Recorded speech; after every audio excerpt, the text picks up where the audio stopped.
It's me. I'm the one and only Wild Hair 83. God damn it, feel like this is like the third or fourth time I've tried to do this review and it fucking sucks. It's pissing me off. Anyways, how are you doing?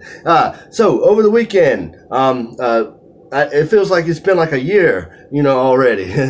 But Friday, Senjutsu came out, got the CD, and I finally got my hands on the triple LP. This thing is beautiful. It is really truly a beautiful record to have. You got a record in each sleeve. I'm not gonna. Let's see here. I'll just take one out real quick and show it to you. I got the red vinyl. Yeah, I like to take all my vinyl and wrap them up in this nice little plastic there to help try to keep some of the dirt and stuff off. Because paper sleeves are okay, but paper sleeves are evil. They're evil. Anyways, so got my hands on Senjutsu, the most overhyped. The most goddamn overhyped fucking Iron Maiden album in the history of Iron Maiden albums that I know of. In my 19-year history with Iron Maiden, this is the motherfucking beast right here. This is the beast. Because good Lord, man, they promoted this thing out the ass, which good job, guys. Good job. I'm glad to see Iron Maiden get there, because they my band, they're my favorite band. And I'm just glad to see them all over the fucking world, even though they're not touring, and good for them. Unlike some people who, hey, we're not going there. But anyways, but other than that, let's go ahead and get straight into it. Is it good? Is it bad? Is it great? Or is it a stinker like Virtual 11? Yeah. Fuck. Sorry. Future Real's good, and the Klansman and the Educated Fool and Como Estas Amigos. The rest of that album is fly shit. Sorry. I'm sorry. No disrespect to nobody who worked on that album, but that album's a stinker. Now, get into this. Okay, let's go ahead and get on into it. My review of Senjutsu, which feels like it's been like long overdue. Like, how many of you even give a fuck at this point now? Huh? All right, let's go ahead and get the fuck into this. So, let's start from the top. Senjutsu, the title track. It's not the best Iron Maiden opening song. It's not the best opening song at all.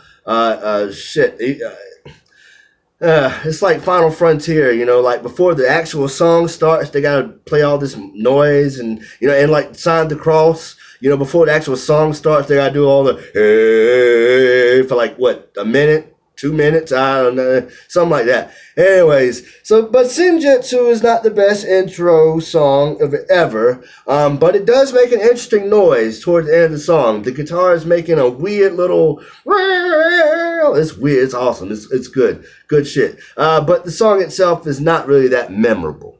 Now, so moving on, the second song, Stratego. This is where the actual song begins. This is where the opening song begins, in my opinion. The way that song starts off is like, yeah, now this is how you start an Iron Maiden song right here. This is how you start an album, I meant to say.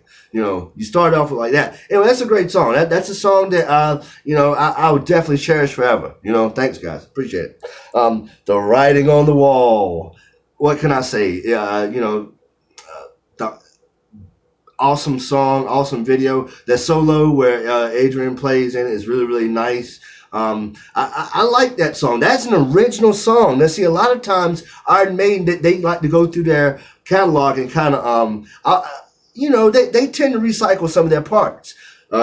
There's not really a whole lot recycled in Writing on the Wall. Writing on the Wall is pretty original. Like, I would say about 95% original.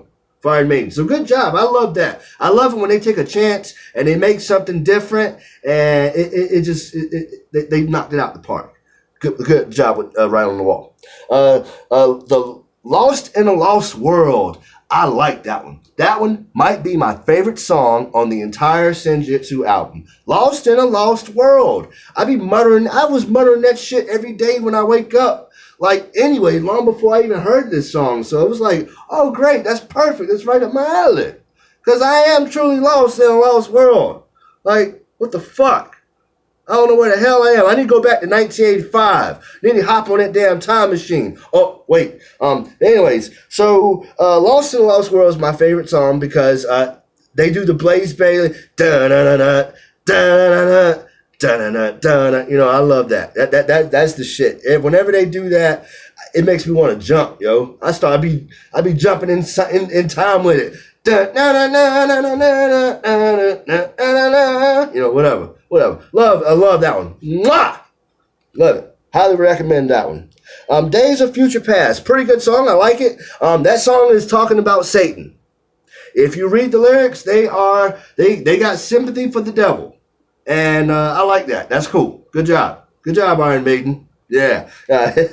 Anyways, so then we come to the time machine. All right, now, this is where I'm gonna have to say I wasn't really impressed by that song. It wasn't hooky. You know what I'm saying? Like how it hooks in you. You know.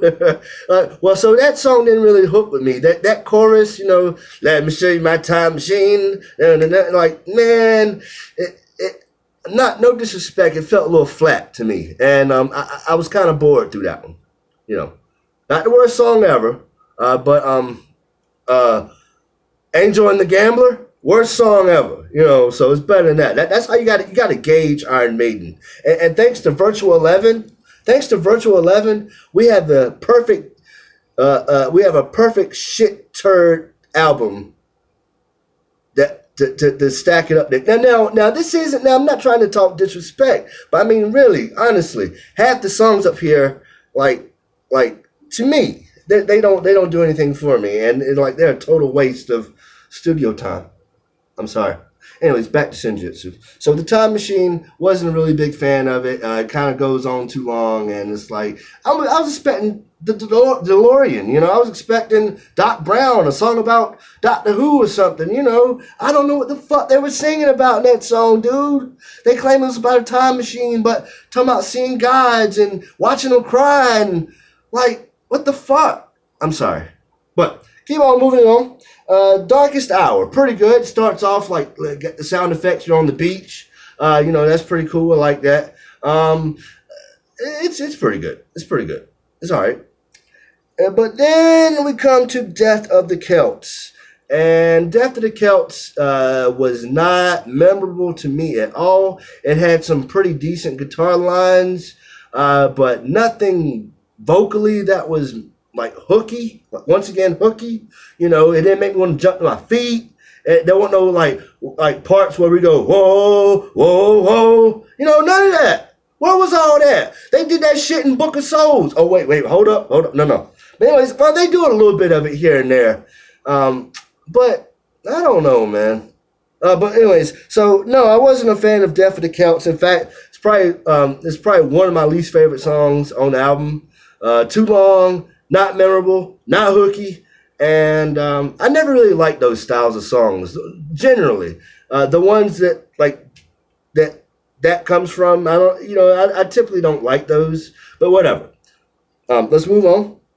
The Parchment. Now, the Parchment is where things picked up. You know, because I swear, at this point, when I first listened to the album, I was getting kind of, like, restless, you know? I wasn't, I don't want to say I was bored, but, like, I was getting, it was just hard to concentrate because it wasn't, going to Book of Souls, man. Like, every song on Book of Souls, when I first heard that, every song blew me away, blew me out the water because it was hooky. Every song was hooky. And they had just some crazy guitar parts, So the Parchment was pretty good. It had some great guitar parts. It was kind of memorable musically. So that was pretty good. And anyway, so it comes down to the last song, Hell on Earth. And Hell on Earth, I think that is where the album kind of falls down. Like it falls down the stairs. Trips down the stairs on the last couple of steps there.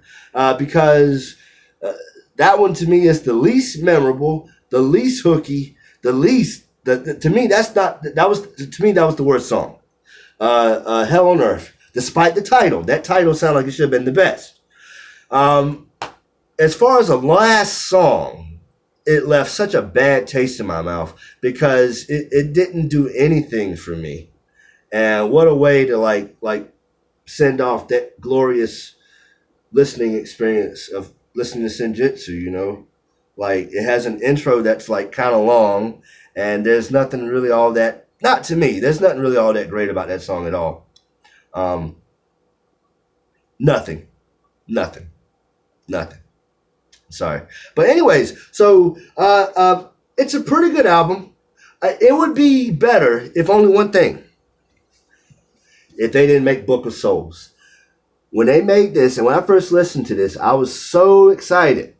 This album knocked me off my ass and out of my chair.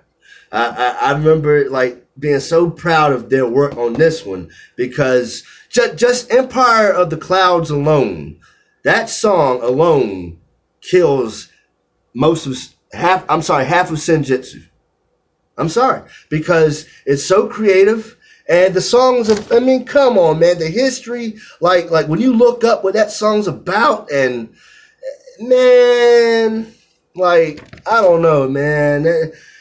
So every song on Book of Souls was so great, and I guess I come into Senjutsu expecting it to be as good as Book of Souls, which it is unfortunately is not. Senjutsu is not the worst album ever, but it is not their greatest. In my humble opinion, I think Book of Souls is the finest work Iron Maiden has made in the past 2 decades. Really, we could probably go, no, seriously, I think Book of Souls is every bit of good as everything they've done in the past 30 years. You know, I've only been part of an Iron Maiden for the past 19. This upcoming October the 5th, which is ironically the date that the R101 crashed. Like, that's fucking crazy. You know, I didn't know about that back then. And then, like, once Book of Soul comes out and I look up the shit, you know, about the Empire of the Clouds and they talk about the R101 and it crashed on October the 5th. The exact year is, October the 5th. You know, it crashed in France. It crashed on a hill. They said the nose hit the anyway, that's a tragic thing, you know, but that one song is just so powerful. All the parts, there was no wasted time in that song at all. Even though that song was 18 minutes, it's really, really hard to do that. It's hard to make a song goddamn long as fucking 18 and then like have every part like mean something, you know. And so I know that, yeah, you might say, well, Senjutsu had like a lot of that. No, not like this. Senjutsu, they had there was a lot of parts like a Hell on Earth and Death of the Celts and Time Machine where like the music was kind of like, well, yeah, I'm just listening to this song, but it didn't reach out and straight up bitch smack me like Book of Souls did, man. Like when I heard goddamn the Red and the Black, when I first heard that shit, that bitch smack, man. I ain't gonna do it again. That shit hurt. Ouch. So there weren't a whole lot of bitch smacking on Senjutsu for me. So, but I would still say get the album. But don't get the. I'll wait for this to come down in price. Definitely. Make sure you get yourself that CD there, or get stream it, whatever you do. But make sure you support Iron Maiden anyway. You know, buy it. Buy Senjutsu, damn it! They made me buy it, and they made me buy it twice. And god damn it, if it was just a little bit better, I would probably buy it a third time. But no. Instead, I got the vinyl for Book of Souls coming in. That'll be here very shortly, so I can't wait to get that because that is a good album. I'm Wildhead83. Thank you so much for listening to my nonsense and my bullshit. I hope I had not offended anyone in any way. Iron Maiden, I love you guys. You take care of yourselves so we can get another album here, okay? Because don't let this be your last note, man. Don't let that last note on fucking Hell on Earth be your last note on the album. Please, for the love of fucking Muhammad.